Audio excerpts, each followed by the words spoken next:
Instrument cluster पर थोड़ा काम हो सकता था। IRBM ऑटो डिमिंग मिल जाता है, इससे क्रूज कंट्रोल ऑन करते हैं तो यहाँ पर ओडोमीटर पर जो नंबर होता है वो छुप जाता है। भैया सेफ्टी मैटर करती है, अगर सेफ्टी मैटर ना कर रही होती तो लोगों के लिए ग्लोबल एनकैप के नतीजे एकदम मायने नहीं रखते। और ग्लोबल एनकैप रेटिंग आई है स्कॉर्पियो एन को, चाइल्ड प्रोटेक्शन में तो 3 स्टार मिले हैं, वैसे 5 स्टार रेटिंग मिल गया है उस गाड़ी को। लेकिन ये मेरे साथ इंडिया की सबसे सेफेस्ट कार है जो कि स्कोडा कोशाक है। ग्लोबल एनकैप में इसे दोनों ही मामले में 5 स्टार रेटिंग मिला है।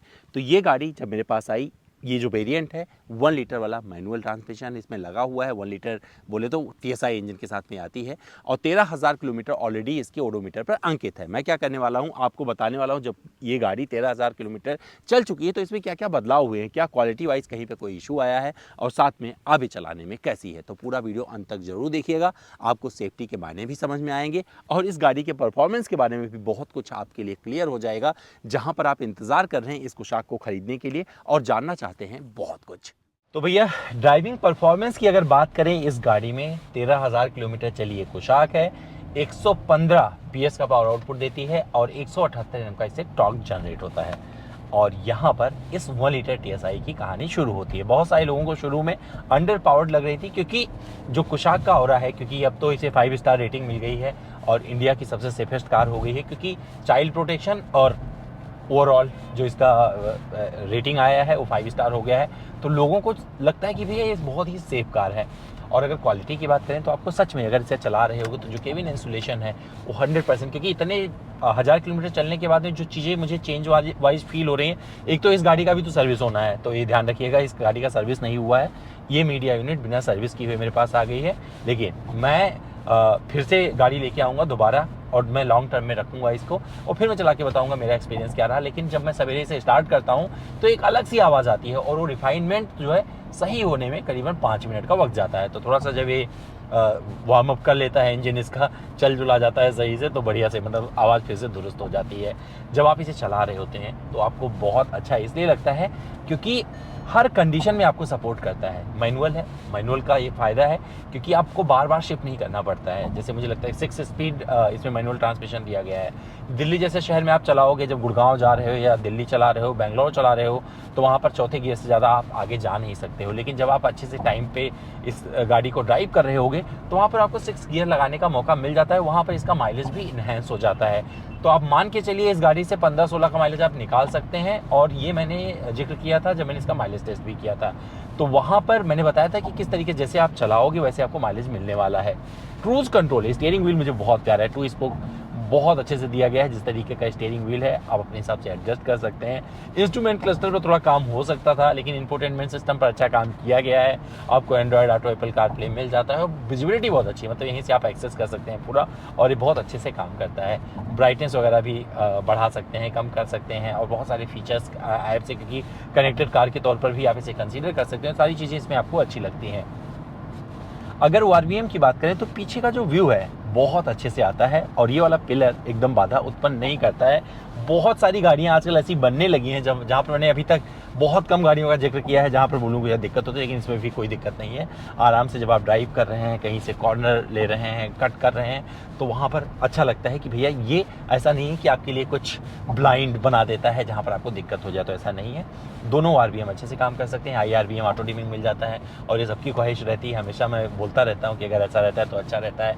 विजिबिलिटी भी अच्छी मिल जाती है और जब आप इसे कमांडिंग पोजीशन में चला रहे होते हैं तो जो स्पीड है 80, अब यहाँ पर बताना थोड़ा बुरा लगता है कि कौन सी रफ्तार है जहाँ पर इस गाड़ी को आराम से चला सकते हैं, तो मुझे पक्का पता है 120-130 भी चला सकते हैं, लेकिन जहाँ पर माइलेज आपको मिलने वाला है वो 80 से 100 इसके बीच में गाड़ी को रखिएगा और केबिन एकदम आपको लगेगा कि कुछ हो ही नहीं रहा है। बाहर की आवाज़ बेहद कम आती है, तब तक नहीं आती है जब तक रोड जो सरफेस है ना ख़राब नहीं हो जाता, मतलब ख़राब सड़कों से गुजरेंगे तो केबिन में आपको पता चलने वाला है। सस्पेंशन में मुझे लगता है कुछ ना कुछ तो लूज हुआ है, क्योंकि 13,000 किलोमीटर चली गाड़ी है। अगर आप सही से केयर नहीं करोगे तो पक्का गाड़ी में प्रॉब्लम आएगी, और इस पार्टिकुलर यूनिट में मुझे लगता है कुछ ना कुछ दिक्कत आई है, जिसकी वजह से जब मैं गाड़ी को निकालता हूँ खास करके स्पीड ब्रेकर से, तो इसका सस्पेंशन बहुत दुरुस्त रहा है। शुरू में भी जिक्र किया था, लेकिन यहाँ पर कुछ अलग ही आपको एक्सपीरियंस देता है, खटाक वाला, और वो बुरा लगता है। इस गाड़ी की बात कर रहा हूँ पार्टिकुलर। अगर आपकी गाड़ी में भी ऐसा कुछ हुआ है तो सर्विस टाइम पर करवाइएगा, सर्विस मिस मत करिएगा, नहीं तो मेरी जैसी आपको भी दिक्कत होने वाली है। तो यहाँ पर आपको अपनी गाड़ी को केयर करके रखना है और आपके हाथ में कैसे अपनी गाड़ी केयर करते हैं। और ये स्कोडा को भी ध्यान रखना चाहिए कि अगर उसके यहाँ से कोई भी यूनिट जा रही है या सर्विस के लिए आ रही है तो कोई भी दिक्कत उसमें ना छोड़े, क्योंकि अभी ये इनका जो ब्रांड वैल्यू है ना अब बनना शुरू हुआ है, क्योंकि लोगों ने जो भरोसा जताना था वो बहुत तेजी के साथ शुरू कर दिया है स्कोडा पे। कुशाक लोग कंसीडर कर रहे हैं, जब आप मिड साइज एसयूवी सेगमेंट में उतरते हैं तो वहाँ पर एक बहुत ज़्यादा लोग इसको प्रेफर कर रहे हैं कि उनके पास में कुशाक होनी चाहिए। कुशाक में वो चीज़ें हैं जो पसंद भी आ रही हैं लोगों को। साथ में एसी का कूलिंग वगैरह अच्छा रहता है, हालांकि ठंड में बता रहा हूँ तो गलत हो जाएगा, बट फिर भी गर्मी में भी जिक्र किया था इसका कि कूलिंग में कोई दिक्कत नहीं है।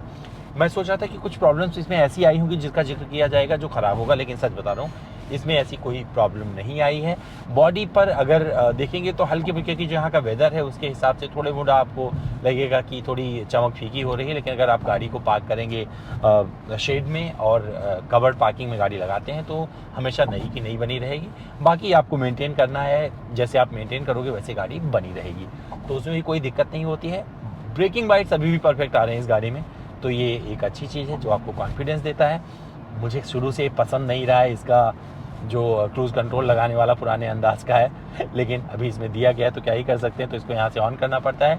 और एक चीज़ बताऊँ, जब आप इससे क्रूज़ कंट्रोल ऑन करते हैं तो यहाँ पर ओडोमीटर पर जो नंबर होता है वो छुप जाता है। तो जब गाड़ी खड़ी करें तो उसे हटा दें, अगर चाहते हैं कि आप देख सकें ओडोमीटर पे कितना किलोमीटर इसने दर्ज किया है, तो ये थोड़ा दिक्कत दे सकता है उनके लिए जो खास करके नए ड्राइवर हैं, नई कुशाक ऑनर है, उनको प्रॉब्लम हो सकता है।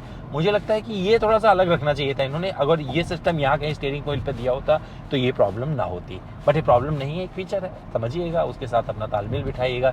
चीज़ें हैं, व्यवहारिकता तो बहुत सारी चीज़ें होती हैं जहाँ पर आप अपनी कंफर्ट ढूंढते रहते हैं, बट ठीक है, चलता है, इसका जिक्र करना ज़रूरी था तो मैंने कर दिया है।